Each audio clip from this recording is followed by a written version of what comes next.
News, ಇದು ನಿಮ್ಮ ಧ್ವನಿ. ನಮಸ್ಕಾರ. ಎಸ್ ನ್ಯೂಸ್ಗೆ ಸ್ವಾಗತ. ನಾನು ಎಸ್ ದೇವೇಂದ್ರಗೌಡ. ಇಂದಿನ ಮುಖ್ಯಾಂಶಗಳು. ನಗರದಲ್ಲಿ ಗೋಡವರ್ತಿ ನಾಗೇಶ್ವರನಾಥ್ ಮೆಮೋರಿಯಲ್ ಚಾರಿಟಬಲ್ ಟ್ರಸ್ಟ್ ಉದ್ಘಾಟನೆ ಸಮಾರಂಭ. ನಗರಸಭೆಗೆ ಆಸ್ತಿ ತೆರಿಗೆ ಪಾವತಿಸಿ ಶೇಕಡ 5% ರಿಯಾಯಿತಿ ಪಡೆಯಿರಿ. ಪೌರಾಯುಕ್ತ ಮಂಜುನಾಥ್ ಗುಂಡೂರು. 1.50 ಲಕ್ಷ ಮೌಲ್ಯದ ಕೂದಲು ಕಳ್ಳತನ, ಪೊಲೀಸ್ ಠಾಣೆಗೆ ದೂರು. ಪ್ರೀತಿಯ ಮದುವೆಗೆ ವಿರೋಧ, ಯುವತಿ ಅನುರಾಧ ಆತ್ಮಹತ್ಯೆ, ರಾಜ್ಯ ಭೋವಿ ಸಂಘದಿಂದ ಸೂಕ್ತ ಕ್ರಮಕ್ಕೆ ಒತ್ತಾಯ. ಕೆಆರ್ಎಸ್ ಪಕ್ಷದಿಂದ ತಾಲೂಕು ಸಮಿತಿಯ ಪದಾಧಿಕಾರಿಗಳ ಆಯ್ಕೆ. ವಾರ್ತೆಗಳ ವಿವರ. ನೂತನವಾಗಿ ಗೋಡವರ್ತಿ ನಾಗೇಶ್ವರನಾಥ್ ಮೆಮೋರಿಯಲ್ ಚಾರಿಟೇಬಲ್ ಟ್ರಸ್ಟ್ ಉದ್ಘಾಟನೆ ಕಾರ್ಯಕ್ರಮ ಇಂದು ತಹಸೀಲ್ ಕಾರ್ಯಾಲಯದ ಎದುರುಗಡೆ ಇರುವ ಬನ್ನಿ ಮಹಾಕಾಳಿ ದೇವಸ್ಥಾನ ಪಕ್ಕದಲ್ಲಿ ಹಮ್ಮಿಕೊಳ್ಳಲಾಗಿತ್ತು. ಈ ಸಂದರ್ಭದಲ್ಲಿ ಶಾಲಾ ಮಕ್ಕಳಿಗೆ ನೋಟ್ಬುಕ್ ವಿತರಣೆ ಹಾಗೂ ತಾಲೂಕು ಪತ್ರಕರ್ತರ ಸಂಘಕ್ಕೆ ಮತ್ತು ಕಮ್ಮಾವರಿ ಸಂಘಕ್ಕೆ ಟ್ರಸ್ಟ್ ವತಿಯಿಂದ ದೇಣಿಗೆ ನೀಡಲಾಯಿತು. ಈ ಕಾರ್ಯಕ್ರಮದಲ್ಲಿ ಸಿಂಧನೂರಿನ ತಾಲೂಕು ಪತ್ರಕರ್ತರ ಸಂಘದ ಅಧ್ಯಕ್ಷರಾದ DH ಕಂಬಳಿ, ಕಮ್ಮವಾರಿ ಸಂಘದ ಅಧ್ಯಕ್ಷರಾದ ಶ್ರೀ ಹರ್ಷ, ಗೌರವಾಧ್ಯಕ್ಷ ಬಲ್ಸು ಸುಬ್ರಹ್ಮಣ್ಯ ಅವರು ಭಾಗವಹಿಸಿ ಸರ್ಕಾರಿ ಶಾಲೆ ವಿದ್ಯಾರ್ಥಿಗಳಿಗೆ ನೋಟ್ಬುಕ್ಕು, ಪೆನ್ನುಗಳನ್ನು ವಿತರಣೆ ಮಾಡಲಾಯಿತು. ಹಾಗೂ ಪತ್ರಕರ್ತರ ಸಂಘದ ಕಾರ್ಯಾಲಯಕ್ಕೆ UPS ಹಾಕಿಸಿಕೊಳ್ಳಲು ಚೆಕ್ ಮೂಲಕ ಹಣ ನೀಡಲಾಯಿತು. ಸ್ಥಳೀಯ ಕಮ್ಮವಾರಿ ಸಂಘಕ್ಕೆ 2 ಲಕ್ಷ ರೂಪಾಯಿಗಳನ್ನು ಚೆಕ್ ಮೂಲಕ ದೇಣಿಗೆ ನೀಡಲಾಯಿತು. ಈ ಸಂದರ್ಭದಲ್ಲಿ ಸಾರ್ವಜನಿಕರಿಗೆ ಅನ್ನ ಸಂತರ್ಪಣೆಯನ್ನು ಹಮ್ಮಿಕೊಳ್ಳಲಾಯಿತು. ಈ ಸಮಯದಲ್ಲಿ ಕಾರ್ಯಕ್ರಮಕ್ಕೆ ಆಗಮಿಸಿ ಗಣ್ಯರಿಗೆ ಗೋಡವರ್ತಿ ನಾಗೇಶ್ವರನಾಥ್ ಮೆಮೋರಿಯಲ್ ಚಾರಿಟಬಲ್ ಟ್ರಸ್ಟ್ ಸಂಸ್ಥಾಪಕರಾದ GK ವಿಶ್ವನಾಥ್ ಚೌಧರಿ ಸಹಕರಿಸಿದ ಪ್ರತಿಯೊಬ್ಬರಿಗೂ ಹೃತ್ಪೂರ್ವಕ ಧನ್ಯವಾದಗಳನ್ನು ತಿಳಿಸಿದರು. ಕಮ್ಮವಾರಿ ಸಂಘದ ಗೌರವಾಧ್ಯಕ್ಷರು ಬಲ್ಸು ಸುಬ್ರಹ್ಮಣ್ಯ, ಸಿಂಧನೂರು ತಾಲೂಕು ಕಮ್ಮವಾರಿ ಸಂಘದ ಅಧ್ಯಕ್ಷ ಶ್ರೀ ಹರ್ಷ, ಅಖಿಲ ಕರ್ನಾಟಕ ಕಮ್ಮ ಸಂಘ ಅಧ್ಯಕ್ಷರು line Ramakrishna, doctor Chandanagouda, photographer ಸಂಘದ ಅಧ್ಯಕ್ಷರಾದ ಅಮರೇಶ್ ಇದ್ದರು. ವಿಶ್ವನಾಥ್ ಚೌಧರಿ ಅವರು ಮೊದಲಿಂದನೂ ಸೋಷಿಯಲ್ ಆ್ಯಕ್ಟಿವಿಟೀಸ್ನಲ್ಲಿ ಮುಂಚೂಣಿಯಲ್ಲಿದ್ದಾರೆ. ಅವ್ರು ಏನೋ ಅಕಾಲಿಕ ಅವ್ರ ಮಗಂದು ಹರ್ಷ ಸರ್ ಹೇಳಿದಾಗೆ ಅದೆಲ್ಲ ಹಣೆ ಬಾರ ಅದೆಲ್ಲ, ಬಟ್ ಆ ಕೆಲಸದ ರೂಪದಲ್ಲಿ ನಿಮ್ಮ ಮಗಂದು ಯಶಸ್ಸು ನೀವು ಕಾಣ್ರಿ ಅಂತೇಳಿ ನಾವೆಲ್ಲರೂ ನಿಮ್ಮ ಜೊತೆಗಿರ್ತೀವಿ. ಸಮಾಜಮುಖಿ ಆ್ಯಕ್ಟಿವಿಟೀಸ್ನಲ್ಲಿ ನೀವು ಬೇಕಾದ ಮಾಡಿರಿ, ನಾವು ನಿಮ್ಮ ಜೊತೆಗಿರ್ತೀವಿ. ಅವ್ರು ನಿನ್ನೆ ನಮ್ಮ ಹಾಸ್ಪಿಟ್ಲಿಗೆ ಬಂದಾಗ ಹೇಳ್ತಾ ಇದ್ರು, ಈ ದೇವಸ್ಥಾನಗಳಿಗೆ ಮತ್ತು ಸರ್ಕಾರಿ ಶಾಲೆಗಳಿಗೆ ಒಂದು ಕಾನ್ಸೆಪ್ಟ್ ರೆಡಿ ಮಾಡ್ತಾ ಇದ್ದೀವಿ ಅಂತೇಳಿ. ಭಾಳ ಒಳ್ಳೆಯ ಸರ್. ಸರ್ಕಾರಿ ಶಾಲೆಗಳಿಗೆ ಭಾಳ ನೆಸೆಸರಿ ಭಾಳ ಇದೆ. ಸಣ್ಣ ಸಣ್ಣ ಐಟಮ್ಸ್ ಕೂಡ ಅವರಿಗೆ ಕೊಡಬೇಕಂತ ಕರ್ತವ್ಯ ಸರ್ಕಾರ ಮಾಡುತ್ತೆ. ಅದ್ರ ಜೊತೆಗೆ ನಿಮ್ಮಂಥ ಟ್ರಸ್ಟ್ಗಳು ಬಂತಂದರೆ ನಾವು ನಿಮ್ಮ ಜೊತೆ ಕೈ ಜೋಡಿಸಿ ಎಲ್ಲರೂ ಸೇರಿ ಪ್ಲ್ಯಾನ್ ಮಾಡಿಕೊಂಡು ವರ್ಷಕ್ಕಿಷ್ಟ ಕಾರ್ಯಕ್ರಮ ಅಂತ ನೀವು ಮಾಡಿದ್ರೆ ನಿಮ್ಮ ಜೊತೆಗೆ ನಾವು ತನು ಮನ ಧನದಿಂದ ನಿಮ್ಮ ಜೊತೆಗೆ ನಾವು ಇರ್ತೀವಿ ಅಂತೇಳಿ ಮತ್ತೊಮ್ಮೆ ನಿಮಗೆಲ್ಲ ಶುಭವಾಗಲಿ ಅಂತೇಳಿ ನನ್ನ ಮಾತುಗಳನ್ನು ಮುಗಿಸ್ತೇನೆ. ಧನ್ಯವಾದಗಳು. ನಾನು ಇಂಜಿನಿಯರ್ ಆಗಿಲ್ಲ, ನನ್ನ ಮಕ್ಕಳು ಇಂಜಿನಿಯರ್ ಆಗ್ಬೇಕಂತ ಬಯಸ್ತೀನಿ. ನಾನು ವಿಜ್ಞಾನಿ ಆಗಿಲ್ಲ, ನನ್ನ ಮಕ್ಕಳು ವಿಜ್ಞಾನಿ ಆಗ್ಬೇಕಂತ ಬಯಸ್ತೀನಿ. ನಾನು ರಾಜಕಾರಣಿ ಆಗಿಲ್ಲ, ನನ್ನ ಮಕ್ಕಳು ದೊಡ್ಡ ರಾಜಕಾರಣಿ ಆಗ್ಬೇಕಂತ ಬಯಸ್ತೀನಿ. ಹಾಗೆ ಚೌಧರಿ ಅವರು ಕೂಡ ಹಲವಾರು ಕನಸುಗಳನ್ನು ಕಂಡಿದ್ದಾರೆ. ಆ ಕನಸುಗಳು ನನಸಾಗಿಲ್ಲ, ಆದರೆ ಯಾವ ರೀತಿಯಾಗಿ ನನಸಾಗ್ತವೆ? ಇವತ್ತು ಹಲವಾರು ಮಕ್ಕಳಿಗೆ ಪುಸ್ತಕಗಳನ್ನು ಕೊಡುವ ಮುಖಾಂತರ, ಬಡ ಮಕ್ಕಳಿಗೆ ವಿದ್ಯಾಭ್ಯಾಸ ಮಾಡಿಸುವುದರ ಮುಖಾಂತರ, ಅವರಿಗೆ ಒಂದು ಆದರ್ಶ ಬದುಕನ್ನು ಕೊಡುವುದರ ಮುಖಾಂತರ ಅವರ ಬದುಕನ್ನು ರೂಪಿಸ್ತಾರಲ್ಲ, ಅದರಲ್ಲಿ ತಮ್ಮ ಮಗನ ಕನಸುಗಳು ಈಡೇರ್ತವಂತೇಳಿ ನಾನು ಕೂಡ ಭಾವಿಸ್ತೇನೆ. ನಗರಸಭೆ ವ್ಯಾಪ್ತಿಯ ಪ್ರಸಕ್ತ ವರ್ಷದ ಆಸ್ತಿ ತೆರಿಗೆಯನ್ನು ಜುಲೈ 31ರ ಒಳಗೆ ಪಾವತಿಸಿದ್ದಲ್ಲಿ ಆಸ್ತಿ ತೆರಿಗೆಯ ಮೇಲೆ ಶೇಕಡ 5% ರಿಯಾಯಿತಿ ನೀಡಲಾಗುವುದು. ಹಾಗೂ ನಗರಸಭೆ IDSMT ಯೋಜನೆಯಡಿ ನಿರ್ಮಿಸಿದ 4 ಮಳಿಗೆಗಳನ್ನು ಬಹಿರಂಗ ಹರಾಜು ಸಭೆಯನ್ನು ಜುಲೈ 6 ಶನಿವಾರದಂದು ಬೆಳಗ್ಗೆ 11 ಗಂಟೆಗೆ ನಗರಸಭೆ ಸಭಾಂಗಣದಲ್ಲಿ ಹಮ್ಮಿಕೊಳ್ಳಲಾಗಿದೆ ಎಂದು ಪೌರಾಯುಕ್ತರಾದ ಮಂಜುನಾಥ್ ಗುಂಡೂರು ತಿಳಿಸಿದ್ದಾರೆ. ನಗರಸಭೆ ವ್ಯಾಪ್ತಿಯಲ್ಲಿ ಆಸ್ತಿ ತೆರಿಗೆ ಪಾವತಿಯನ್ನು ಪರಿಣಾಮಕಾರಿಯಾಗಿ ಹೆಚ್ಚಿಸಲು ಹಾಗೂ ಸ್ವಯಂ ತೆರಿಗೆ ಪಾವತಿಯನ್ನು ಉತ್ತೇಜಿಸುವ ನಿಟ್ಟಿನಲ್ಲಿ ಕರ್ನಾಟಕ ಪೌರಸಭೆಗಳ ಅಧಿನಿಯಮ 1964ರ ಕಲಂ 105/1 ಅನ್ವಯ ನಗರಸಭೆಯಲ್ಲಿ ಆರ್ಥಿಕ ವರ್ಷ ಪ್ರಾರಂಭವಾದ 30 ದಿನಗಳಲ್ಲಿ ಪೂರ್ಣ ಪ್ರಮಾಣದ ಆಸ್ತಿ ತೆರಿಗೆ ಪಾವತಿ ಮಾಡಿದ್ದಲ್ಲಿ ಶೇಕಡ 5% ರಿಯಾಯಿತಿ ನೀಡಲು ಕಲ್ಪಿಸಿರುವ ಅವಕಾಶದ ಅವಧಿಯನ್ನು ಸರ್ಕಾರವು ಜುಲೈ 31ರವರೆಗೆ ವಿಸ್ತರಿಸಿ ಆದೇಶಿಸಿದೆ ಎಂದು ಪೌರಾಯುಕ್ತ ಮಂಜುನಾಥ್ ಗುಂಡೂರು ತಿಳಿಸಿದ್ದಾರೆ. ಜುಲೈ 31ರೊಳಗೆ ಸಿಂಧನೂರು ನಗರದ ಎಲ್ಲ ಆಸ್ತಿ ಮಾಲೀಕರು ತಮ್ಮ ಆಸ್ತಿ ತೆರಿಗೆಯನ್ನು ಪಾವತಿಸಿದ್ದಲ್ಲಿ ಪ್ರಸಕ್ತ ಆರ್ಥಿಕ ವರ್ಷದ ಆಸ್ತಿ ತೆರಿಗೆ ಮೇಲೆ ಶೇಕಡ 5% ರಿಯಾಯಿತಿಯನ್ನು ನೀಡಲಾಗುವುದು. ಸಾರ್ವಜನಿಕರು ಈ ಅವಕಾಶವನ್ನು ಬಳಸಿಕೊಂಡು ಆಸ್ತಿ ತೆರಿಗೆಯನ್ನು ಪಾವತಿಸಿ ನಗರದ ಅಭಿವೃದ್ಧಿಗೆ ಸಹಕರಿಸಲು ಮನವಿ ಮಾಡಿಕೊಂಡಿದ್ದಾರೆ. ಸಿಂಧನೂರು ನಗರದ ರಂಗಮಂದಿರ ಪಕ್ಕದಲ್ಲಿ ಜನತಾ ಕಾಲೋನಿ ರಸ್ತೆ ಸುಕಲ್ಪೇಟೆ ರಸ್ತೆಗೆ ಹೊಂದಿಕೊಂಡು ನಗರಸಭೆ ಜಾಗದಲ್ಲಿ IDSMT ಯೋಜನೆಯಡಿ ನಿರ್ಮಿಸಿದ 4 ಮಳಿಗೆಗಳನ್ನು 12 ವರ್ಷಗಳ ಅವಧಿಗೆ ಮಾಸಿಕ ಬಾಡಿಗೆ ಆಧಾರದ ಮೇಲೆ ಲೀಜ್ ನೀಡಲು ಈಗ ಬಹಿರಂಗ ಹರಾಜು ಸಭೆಯನ್ನು ಜುಲೈ 6 ಶನಿವಾರದಂದು ಬೆಳಗ್ಗೆ 11 ಗಂಟೆಗೆ ನಗರಸಭೆ ಸಭಾಂಗಣದಲ್ಲಿ ಹಮ್ಮಿಕೊಳ್ಳಲಾಗಿದೆ.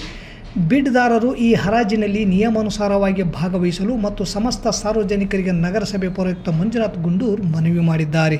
ಖತರ್ನಾಕ್ ಕಳ್ಳರು ಬೆಲೆ ಬಾಳುವ ಮನುಷ್ಯರ ಕೂದಲು ಕಳ್ಳತನ ಮಾಡಿ ವಾಹನದಲ್ಲಿ ಪರಾರಿಯಾದ ಘಟನೆ ನಿನ್ನೆ ರಾತ್ರಿ ನಗರದ 23ನೇ ವಾರ್ಡಿನಲ್ಲಿ ನಡೆದಿದೆ. ದೂರು ದಾಖಲಾಗಿದ್ದು ಕಳ್ಳರ ಪತ್ತೆಗಾಗಿ ಪೊಲೀಸರು ಬಲೆ ಬೀಸಿದ್ದಾರೆ. ನಗರದ 23ನೇ ವಾರ್ಡಿನಲ್ಲಿ ಮಹೇಶ್ ಸ್ಟೀಲ್ ಅಂಗಡಿ ಜೊತೆಗೆ ಮನುಷ್ಯರ ಕೂದಲು ವ್ಯಾಪಾರ ಮಾಡುತ್ತಿದ್ದಾನೆ. ಅಂಗಡಿ ಮಾಲೀಕ ಮಹೇಶ್ ಅಂಗಡಿಯಲ್ಲಿ ಮಲಗಿದ್ದಾಗ ಅಂಗಡಿ ಮಾಲೀಕ ಇಲ್ಲ ಎಂದು ಕಳ್ಳರು ಬೊಲೆರೋ ವಾಹನದಲ್ಲಿ ಬಂದು ಕಳ್ಳತನ ಮಾಡಿದ್ದಾರೆ. ಸಾರ್ವಜನಿಕರಿಂದ ಸಂಗ್ರಹ ಮಾಡಿ ಮಾರಲು ಇಟ್ಟಿದ್ದ ಸುಮಾರು 1.5 ಲಕ್ಷ ಬೆಲೆ ಬಾಳುವ ಕೂದಲಿದ್ದ ಚೀಲಗಳನ್ನು ಕಳ್ಳರು ವಾಹನದಲ್ಲಿ ಹಾಕಿಕೊಂಡು ನಿನ್ನೆ ರಾತ್ರಿ ಪರಾರಿಯಾಗುವ ಸಂದರ್ಭದಲ್ಲಿ ಅಂಗಡಿ ಬಾಗಿಲು ತೆಗೆಯಲು ಬಂದಾಗ ಅಂಗಡಿ ಮಾಲೀಕ ಯಾರು ಎನ್ನುವಷ್ಟರಲ್ಲಿ ಅಂಗಡಿ ಮಾಲೀಕ ಮಹೇಶನ ಮೇಲೆ ಕಲ್ಲು ಎಸೆದು ಗಾಯ ಮಾಡಿ ವಾಹನ ಸಮೇತ ಓಡಿ ಹೋಗಿದ್ದಾರೆ. ಬೋಲೆರೋ ವಾಹನದಲ್ಲಿ ಅಂದಾಜು 5-6 ಜನರು ಇದ್ದರು. ಅಂಗಡಿ ಮುಂದೆ ನಾಯಿ ಇದ್ದು ನಾಯಿ ಬೊಗಳದಂತೆ ನಾಯಿಗೆ ಪುಡಿ ಹಾಕಿದ್ದಾರೆ. ನಾನು ಬಾಗಿಲು ತೆಗೆಯುವಾಗ ನನ್ನ ಮೇಲೆ ಕಲ್ಲಿನಿಂದ ಹಲ್ಲೆ ಮಾಡಿ ಕಳ್ಳರು ವಾಹನದಲ್ಲಿ ಕೂದಲು ತೆಗೆದುಕೊಂಡು ಓಡಿ ಹೋದರು. ನಾನು ಅಂಗಡಿಯಲ್ಲಿ ಇರದಿದ್ದರೆ ಅಂಗಡಿಯಲ್ಲಿದ್ದ ಸ್ಟೀಲ್ ಸಾಮಾನುಗಳನ್ನು ಕಳ್ಳತನ ಮಾಡುತ್ತಿದ್ದರು ಎಂದು ಅಂಗಡಿ ಮಾಲೀಕ ಮಹೇಶ್ ಮಾಹಿತಿ ನೀಡಿದರು. ಕಳ್ಳತನ ಸಂಬಂಧ ನಗರ ಠಾಣೆಗೆ ಮಹೇಶ್ ದೂರು ನೀಡಿದ್ದು ಪೊಲೀಸರು ಪ್ರಕರಣ ದಾಖಲೆ ಮಾಡಿಕೊಂಡು ಕಳ್ಳತನವಾದ ಸ್ಥಳಕ್ಕೆ ಬಂದು ಪಂಚನಾಮೆ ಮಾಡಿಕೊಂಡು ಹೋಗಿದ್ದು ಕಳ್ಳರ ಪತ್ತೆಗಾಗಿ ಬಲೆ ಬೀಸಿದ್ದಾರೆ. ಇಷ್ಟು ದಿನ ಮನೆ ಕಳ್ಳತನ ಮಾಡುತ್ತಿದ್ದ ಕಳ್ಳರು ಈಗ ಮನುಷ್ಯರು ಕೂದಲು ಕಳ್ಳತನ ಮಾಡುವ ಹಂತಕ್ಕೆ ಬಂದಿದ್ದಾರೆ. ರಾತ್ರಿ 1:45 ಬಂದರು ಸರ್. ಅವರು 1:45 ಬಂದು ಒಳಗಡೆ ಬಂದು ಬಾಗಿಲು ತೆಗೆದು ಒಳಗಡೆ ಬಂದರು ಸರ್. ನಾವು ಮಕ್ಕೊಂಡು ಒಳಗೆ ಬಂದರು ಸರ್. ಒಳಗೆ ಬಂದು ಕೂದಲೇ ತೊಗೊಂಡು ಹೊರಗೆ ಹೋಗ್ಬೇಕಾದ್ರೆ ನಾವು ನೋಡಿ ಹೊರಗೆ ಹಿಡ್ಕೊಳಕ್ಕೆ ಹೋದರೆ 4-5 ಜನ ಕಲ್ಲುಗಳು ತೊಗೊಂಡು ಹೋಗಿ ಬರೋಲ್ಲ ಕಲ್ಲರ್ ಕಡೆಗೆ ಕೂದಲು ತೊಗೊಂಡು ಹೋಗಿರು ಸರ್. ಎಷ್ಟು ಜನ ಇದ್ರು? ಒಂದು 5-6 ಜನ ಇದ್ರು ಸರ್. ನಾಯಿ ಇದ್ದಲ್ಲ? ನಾಯಿ ಇತ್ತು ಸರ್. ಒಳಗೆ ನಾಯಿ ಇದ್ದರೆ ಅದರ ಮೇಲೆ ಏನೋ ಒಂಥರ ಉಗ್ಗಿಬಿಟ್ಟು ಸರ್. ನಮಗೂ ಎಚ್ಚರಿಲ್ದಂಗೆ ಆಗ್ಬಿಡುತ್ತೆ ಸರ್. ಎಷ್ಟು ಕೂದಲು ಬೆಲೆ ಬೀಳುತ್ತದೆ? ಕೂದಲು ಸರ್ ನಮ್ಮ ಲೆಕ್ಕ ಪ್ರಕಾರ 1.5 ಲಕ್ಷ ರೂಪಾಯಿ ಮಾಲಕ್ಕೆ ಸರ್. ಪೊಲೀಸ್ ಸ್ಟೇಷನ್ ಕಂಪ್ಲೇಂಟ್ ಮಾಡ್ರೆ ಪೊಲೀಸರು ಬಂದಿದ್ದಾರೆ? ಬಂದಿರು ಸರ್. ರಾತ್ರಿ ಬಂದು ಹೋಗಿರು ಸರ್ ಪೊಲೀಸರು. ರಾಯಚೂರಿನ ಅನುರಾಧ ಮತ್ತು ವಿನಯ್ ರೆಡ್ಡಿ ಪರಸ್ಪರ ಪ್ರೀತಿಸಿ ಮದುವೆಯಾಗಲು ಒಪ್ಪಿದ್ದರು. ಇಬ್ಬರ ಜಾತಿ ಬೇರೆ ಬೇರೆ ಎಂಬ ಕಾರಣಕ್ಕೆ ಹುಡುಗನ ಮನೆಯೇ ತಿರಸ್ಕರಿಸಿದ್ದಾರೆ. ಮನೆಯವರ ಮಾತಿಗೆ ಕಟುಬಿದ್ದು ಪ್ರೀತಿಸಿದ ಅನುರಾಧೆಗೆ ನನ್ನ ಮರೆತು ಬಿಡು, ಪಾಲಕರ ವಿರೋಧ ಕಟ್ಟಿಕೊಂಡು ನಿನ್ನ ಮದುವೆ ಆಗಲಾರೆ, ಮತ್ತೆ ನನಗೆ ಯಾವ ತೊಂದರೆ ಕೊಡಬೇಡ ಎಂದು ಹೇಳಿ ಹೋಗಿದ್ದಾನೆ. ಇದರಿಂದ ಮನನೊಂದು ಅನುರಾಧ ಆತ್ಮಹತ್ಯೆ ಮಾಡಿಕೊಂಡು ಸಾವನ್ನಪ್ಪಿದ್ದಾಳೆ. ಈ ಯುವತಿ ಸಾವಿಗೆ ಕಾರಣವಾದ ಬಗ್ಗೆ ಸಮಗ್ರ ತನಿಖೆ ನಡೆಸಿ ಸೂಕ್ತ ಕಾನೂನು ಕ್ರಮ ಜರುಗಿಸಲು ಕರ್ನಾಟಕ ರಾಜ್ಯ ಭೋವಿ ವಡ್ಡರ ಸಂಘ ಸಿಂಧನೂರು ತಾಲೂಕು ಘಟಕದಿಂದ ತಹಸೀಲ್ದಾರ್ ಮೂಲಕ ಮುಖ್ಯಮಂತ್ರಿಗಳಿಗೆ ಮನವಿ ಸಲ್ಲಿಸಲಾಯಿತು. ನಗರದ ಪ್ರವಾಸಿ ಮಂದಿರದಿಂದ ಹೊರಟ ಪ್ರತಿಭಟನೆ ಮೆರವಣಿಗೆ ಮೂಲಕ ತಹಸೀಲ್ದಾರ್ ಕಚೇರಿಗೆ ಆಗಮಿಸಿ ಮನವಿಯಲ್ಲಿ ರಾಯಚೂರು ಪಟ್ಟಣದ ಅನುರಾಧ ತಂದೆ ವೀರೇಶ್ ಬೋವಿ 18 ವಯಸ್ಸು, ವಿನಯ್ ರೆಡ್ಡಿ ತಂದೆ ವೀರೇಶ್ ವಯಸ್ಸು 24, ಈ ಇಬ್ಬರು ಸ್ಥಳೀಯರಾಗಿದ್ದು ಪರಸ್ಪರ ಪ್ರೀತಿಸಿ ಮದುವೆ ಆಗುವುದಾಗಿ ರಾಯಚೂರಿನ ಸದರ್ ಬಜಾರ್ ಠಾಣೆಯಲ್ಲಿ ಪೊಲೀಸರ ಮುಂದೆ ಹೇಳಿಕೆ ನೀಡಿದ್ದರು. ಈ ಪ್ರಕರಣ ನಮ್ಮ ವ್ಯಾಪ್ತಿಯಲ್ಲಿ ಬರುವುದಿಲ್ಲ, ಗಂಜ್ ಠಾಣೆ ವ್ಯಾಪ್ತಿಯಲ್ಲಿ ಬರುತ್ತದೆ ಎಂದು ಕಳಿಸಿದ ತರುವಾಯ ಅಲ್ಲಿನ ಪೊಲೀಸರು ಯುವಕನನ್ನು ಮನೆಗೆ ಹಾಗೂ ಯುವತಿಯನ್ನು ಮಹಿಳಾ ಸಾಂತ್ವನ ಕೇಂದ್ರಕ್ಕೆ ಕಳಿಸಿದ್ದಾರೆ. ಜೂನ್ 21ರಂದು ಯುವಕ ವಿನಯ್ ರೆಡ್ಡಿ ಸಾಂತ್ವನ ಕೇಂದ್ರದಲ್ಲಿನ ಯುವತಿಗೆ ಭೇಟಿಯಾಗಿ ನಮ್ಮಿಬ್ಬರ ಜಾತಿ ಬೇರೆಯಾಗಿರುವುದರಿಂದ ನಮ್ಮ ಪ್ರೀತಿಗೆ ಮನೆಯಲ್ಲಿ ವಿರೋಧ ಮಾಡುತ್ತಿದ್ದಾರೆ, ಇದಕ್ಕೆ ಒಪ್ಪದಿದ್ದಲ್ಲಿ ನಮ್ಮಿಬ್ಬರ ದೈಹಿಕ ಸಂಪರ್ಕದ ವಿಡಿಯೋಗಳನ್ನು ಸಾಮಾಜಿಕ ಜಾಲತಾಣಗಳಲ್ಲಿ ಹರಿಬಿಡುತ್ತೇನೆಂದು ಹೆದರಿಸಿದ್ದಾನೆ. ಇದಕ್ಕೆ ಭಯಪಟ್ಟ ಯುವತಿ ಮಹಿಳಾ ಸಾಂತ್ವನ ಕೇಂದ್ರ ಕಟ್ಟಡದ ಮೇಲಿಂದ ಜಿಗಿದು ಆತ್ಮಹತ್ಯೆಗೆ ಯತ್ನಿಸಿದ್ದಾಳೆ. ನಂತರ ಚಿಕಿತ್ಸೆಗಾಗಿ ರಿಮ್ಸ್ ಆಸ್ಪತ್ರೆಗೆ ದಾಖಲಿಸಿದ್ದರೂ ಸಹ ಚಿಕಿತ್ಸೆ ಫಲಕಾರಿಯಾಗದೆ ಜೂನ್ 23ಕ್ಕೆ ಸಾವನ್ನಪ್ಪಿದ್ದಾಳೆ. ಯುವತಿಯ ಸಾವಿಗೆ ಕಾರಣರಾದ ಯುವಕನನ್ನು ಈಗಾಗಲೇ ಪೊಲೀಸರು ವಶಕ್ಕೆ ಪಡೆದಿದ್ದಾರೆ. ಇನ್ನುಳಿದ ಕೆಲವರನ್ನು ಪೊಲೀಸರು ಮಹಿಳಾ ಸಾಂತ್ವನ ಕೇಂದ್ರದ ಅಧಿಕಾರಿಗಳನ್ನು ಸಮಗ್ರ ತನಿಖೆ ನಡೆಸಿ ಯುವತಿಗೆ ನ್ಯಾಯ ಕೊಡಿಸಬೇಕೆಂದು ತಾಲೂಕು ಭೋವಿ ಸಂಘದಿಂದ ಮನವಿ ಸಲ್ಲಿಸಿದರು. ಈ ಸಂದರ್ಭದಲ್ಲಿ ತಾಲೂಕು ಅಧ್ಯಕ್ಷ ಲಕ್ಷ್ಮಣ್ ಭೋವಿ, ಗ್ರಾಮ ಘಟಕದ ಅಧ್ಯಕ್ಷ ಯಂಕೋಬ್ ಸಾಸಲಮರಿ, ಖಜಾಂಚಿ ಶಂಕರಪ್ಪ ಬ್ಯಾಡಗಿ ವಿರುಪಾಪುರ, ಬಂಡಿ ಮರಿಯಪ್ಪ, ಗದ್ದೆಮ್ಮ, ಶ್ಯಾಮಣ್ಣ, ದುರ್ಗಪ್ಪ ಕುರುಕುಂದ, ಹನುಮೇಶ್ ತಿಡಿಗೋಳ, ಪ್ರಕಾಶ್ ಮಲ್ದಗುಡ್ಡ, ಶೇಖರಪ್ಪ, ರವಿ ಗಿಜ್ಜಳ್ಳಿ, ಅಂಬಣ್ಣ ಗುಂಜಳ್ಳಿ, ಆನಂದ್ ಆಯನೂರು ಸೇರಿದಂತೆ ಅನೇಕರು ಪ್ರತಿಭಟನೆಯಲ್ಲಿ ಪಾಲ್ಗೊಂಡಿದ್ದರು.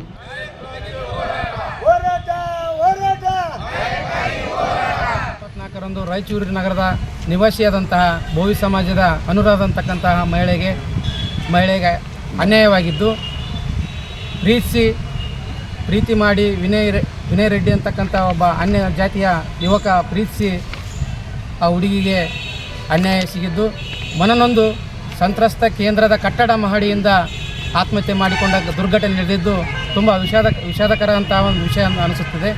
ಅದಕ್ಕೋಸ್ಕರ ಆ ಆತ್ಮಹತ್ಯೆ ಮಾಡಿಕೊಂಡಂಥ ಅನುರಾಧ ಆತ್ಮಕ್ಕೆ ಶಾಂತಿ ಸಿಗಲಿ, ಆ ಒಂದು ಕೈದಿಗೆ, ಆ ಒಂದು ತಪ್ಪಿತಸ್ಥನಿಗೆ ಶಿಕ್ಷೆ ಆಗಲಿ ಅಂತಕ್ಕಂಥ ಒಂದು ಇವತ್ತು ಹೋರಾಟವನ್ನು ಹಮ್ಮಿಕೊಂಡಿದ್ದೇವೆ. ಕರ್ನಾಟಕ ರಾಷ್ಟ್ರ ಸಮಿತಿ ಪಕ್ಷಕ್ಕೆ ಬರುವವರಿಗೆ ಸ್ವಾಗತ. ಬಂದ ಮೇಲೆ ನಿಷ್ಠೆ, ಶ್ರದ್ಧೆ, ಪ್ರಾಮಾಣಿಕತೆಯಿಂದ ಕಾರ್ಯನಿರ್ವಹಿಸಬೇಕು.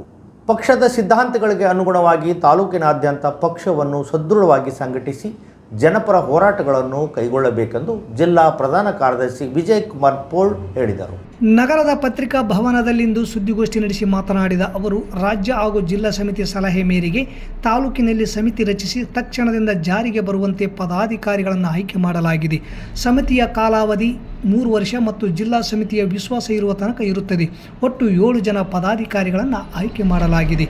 ತಾಲೂಕು ಅಧ್ಯಕ್ಷರಾಗಿ ಶರಣಪ್ಪ ಕೆ ಹಂಚಿನಾಳ್, ಪ್ರಧಾನ ಕಾರ್ಯದರ್ಶಿಯಾಗಿ ಅಯ್ಯಪ್ಪ ಮೇಟಿ, ಕಾರ್ಯದರ್ಶಿಯಾಗಿ ಕೃಷ್ಣ ವೀರೇಶ್ ಶರಣಪ್ಪ ಬೇರ್ಗಿ, ಸಂಘಟನಾ ಕಾರ್ಯದರ್ಶಿಯಾಗಿ ಶಿವರಾಜ್ ಗೋನ್ವಾರ್, ಅಜೀದ್ ಆಯ್ಕೆಯಾಗಿದ್ದಾರೆ ಎಂದರು.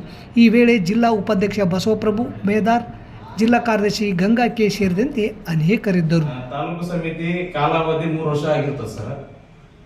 ಇಲ್ಲಾಂದ್ರೆ ಜಿಲ್ಲಾ ಸಮಿತಿಯವರು ವಿಶ್ವಾಸ ಇರೋತನ 3 ವರ್ಷ ಕಾಲಾವಧಿ ಇರ್ತದ, ಮತ್ತು ಜಿಲ್ಲಾ ಸಮಿತಿಯವರು ವಿಶ್ವಾಸ ಇರೋತನ ಆಗ್ತದೆ. ಪದಾಧಿಕಾರಿಗಳ ಆಯ್ಕೆ ಈ ತರ ಇದೆ ಸರ್. ಅಧ್ಯಕ್ಷ ಶರಣಪ್ಪ ಕೆ ಅಂಜನಾಳ್, ಪ್ರಧಾನ ಕಾರ್ಯದರ್ಶಿ ಅಯ್ಯಪ್ಪ ಮೇಟಿ, ಕಾರ್ಯದರ್ಶಿ ಕೃಷ್ಣ, ಕಾರ್ಯದರ್ಶಿ ವೀರೇಶ್ ಮತ್ತು ಕಾರ್ಯದರ್ಶಿ ಶರಣಪ್ಪ ಬೇರಿಗೆ, ಸಂಘಟನಾ ಕಾರ್ಯದರ್ಶಿ ಶಿವರಾಜ್ ಮತ್ತು ಸಂಘಟನಾ ಕಾರ್ಯದರ್ಶಿ ಅಜಿತ್. ಇಷ್ಟು ಜನ ಸರ್, 7 ಜನ ಆಯ್ಕೆ ಆಗಿರೋ ಸರ್ ಇದರಲ್ಲಿ. ಇಂದು ಬೆಂಗಳೂರಿನ ಶಾಸಕರ ಭವನದಲ್ಲಿ ನೂತನ MLCಯಾಗಿ ಬಹುತೇಕ ಅವಿರೋಧವಾಗಿ ಆಯ್ಕೆಯಾಗುವ ಸಾಧ್ಯತೆ ಇರುವ ಬಸನಗೌಡ ಬಾದರ್ಲಿಯವರಿಗೆ ಸಿಂಧನೂರಿನ ಅವರ ಅಭಿಮಾನಿಗಳು ಹಾಗೂ ಕಾಂಗ್ರೆಸ್ ಮುಖಂಡರು ಬೆಂಗಳೂರಿಗೆ ತೆರಳಿ ಅಭಿನಂದನೆಗಳು ಸಲ್ಲಿಸಿದರು. ಈ ಸಮಯದಲ್ಲಿ ಕಾಂಗ್ರೆಸ್ ಮುಖಂಡರಾದ ವೀರೇಶ್ ಎನ್ ಉಪ್ಪಲದೊಡ್ಡಿ, ರಮೇಶ್ ಬಪ್ಪೂರ್, ಉಲ್ಲೇಸ್ ರೆಡ್ಡಿ, ವಕೀಲರು ತುರ್ವಿಹಾಳ್, ಖಾದರ್ ಭಾಷಾ, ದಡೆಸೂಗೂರ್ ಸೇರಿದಂತೆ ಇನ್ನಿತರರಿದ್ದರು. 2023-24ನೇ ಸಾಲಿನ 10ನೇ ತರಗತಿಯ ವಿದ್ಯಾರ್ಥಿಗಳು 5 CC ಕ್ಯಾಮೆರಾಗಳನ್ನು ಮಲ್ಕಾಪುರ ಸರ್ಕಾರಿ ಪ್ರೌಢಶಾಲೆಗೆ ನೀಡಿದರು. ವಿದ್ಯಾರ್ಥಿಗಳ ಪಾಲಕರಾದ ಹಾಗೂ ಗ್ರಾಮ ಪಂಚಾಯತಿ ಸದಸ್ಯರೂ ಆದ ಮಲ್ಲಯ್ಯ ಮೇಟಿ, ವೀರಬಸಪ್ಪ, ಮಲ್ಲಯ್ಯ ಇತರರು ಮುಖ್ಯೋಪಾಧ್ಯಾಯರಿಗೆ ಹಸ್ತಾಂತರಿಸಿದರು. ಮತ್ತೊಮ್ಮೆ ಮುಖ್ಯಾಂಶಗಳು. ನಗರದಲ್ಲಿ ಗೋಣವರ್ತಿ ನಾಗೇಶ್ವರನಾಥ್ ಮೆಮೋರಿಯಲ್ ಚಾರಿಟಬಲ್ ಟ್ರಸ್ಟ್ ಉದ್ಘಾಟನೆ ಸಮಾರಂಭ. ನಗರಸಭೆಗೆ ಆಸ್ತಿ ತೆರಿಗೆ ಪಾವತಿಸಿ 5% ರಿಯಾಯಿತಿ ಪಡೆಯಿರಿ. ಪೌರಾಯುಕ್ತ ಮಂಜುನಾಥ್ ಗುಂಡೂರ್. 1.50 ಲಕ್ಷ ಮೌಲ್ಯದ ಕೂದಲು ಕಳ್ಳತನ, ಪೊಲೀಸ್ ಠಾಣೆಗೆ ದೂರು.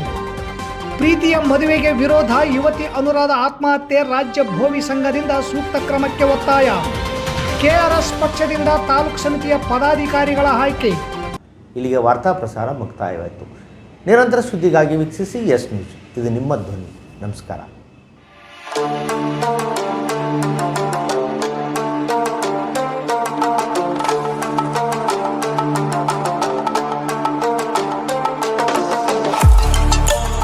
ಕೇಂದ್ರ ಮತ್ತು ರಾಜ್ಯ ಸರ್ಕಾರದಿಂದ ಮಾನ್ಯತೆ ಪಡೆದ ಸಂಸ್ಥೆ Sunrise Group of Institute Sindhanur. ನಿಮ್ಮ ಮಕ್ಕಳ ಉಜ್ವಲ ಭವಿಷ್ಯಕ್ಕಾಗಿ Sunrise college of pharmacy, school of nursing ಮತ್ತು ಪ್ಯಾರಾಮೆಡಿಕಲ್ ಕಾಲೇಜ್ ಸಿಂಧನೂರು ಈ ಸಂಸ್ಥೆಗೆ ಒಮ್ಮೆ ಭೇಟಿ ನೀಡಿ. ಈ ಸಂಸ್ಥೆಯಲ್ಲಿರುವ ಕೋರ್ಸ್ಗಳು ಬಿ ಫಾರ್ಮಸಿ ವಿದ್ಯ ಅರ್ಹತೆ PUC ಮತ್ತು ಸೈನ್ಸ್ ಪಾಸ್ ಅವಧಿ 2 ವರ್ಷ, ನರ್ಸಿಂಗ್ GNM PUC ಕಲಾ ವಿಜ್ಞಾನ ವಾಣಿಜ್ಯ ಪಾಸ್ ಅವಧಿ 3 ವರ್ಷ, ಪ್ಯಾರಾಮೆಡಿಕಲ್ DMLT ಮತ್ತು GHI ವಿದ್ಯಾರ್ಹತೆ SSLC ಅಥವಾ PUC ವಿಜ್ಞಾನ ಅವಧಿ 3 ವರ್ಷ.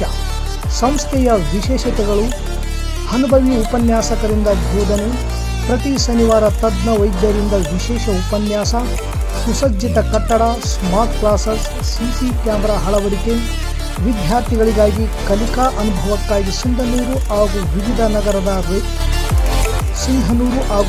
ನಗರದ ವೈದ್ಯರಿಂದ ಉಚಿತ ಆರೋಗ್ಯ ತಪಾಸಣಾ ಶಿಬಿರದ ಮೂಲಕ ವಿದ್ಯಾರ್ಥಿಗಳಿಗೆ ವಿಶೇಷ ಕಲಿಕಾ ಅನುಭವ. ಪ್ರವೇಶಕ್ಕಾಗಿ ಹಿಂದೆ ಭೇಟಿ ನೀಡಿ. ಇರ್ಫಾನ್ ಕೆ ಅಧ್ಯಕ್ಷರು, Sunrise Group of institute, Renuka Yellamma ದೇವಸ್ಥಾನದ ಹತ್ತಿರ, ವಾಸವಿ ಗುಡಿ ಎದುರುಗಡೆ, ರಾಯಚೂರು ರಸ್ತೆ, ಸಿಂಧನೂರು. Pin number 514728. ದೂರವಾಣಿ ಸಂಖ್ಯೆ 8191414358 9036731385. ಹಿಂದೆ ಭೇಟಿ ನೀಡಿ ನಿಮ್ಮ ಮಕ್ಕಳ ಉಜ್ವಲ ಭವಿಷ್ಯಕ್ಕಾಗಿ. ಕೇಂದ್ರ ಮತ್ತು ರಾಜ್ಯ ಸರ್ಕಾರದಿಂದ ಮಾನ್ಯತೆ ಪಡೆದ ಸಂಸ್ಥೆ Sunrise Group of Institute, Sindhanur.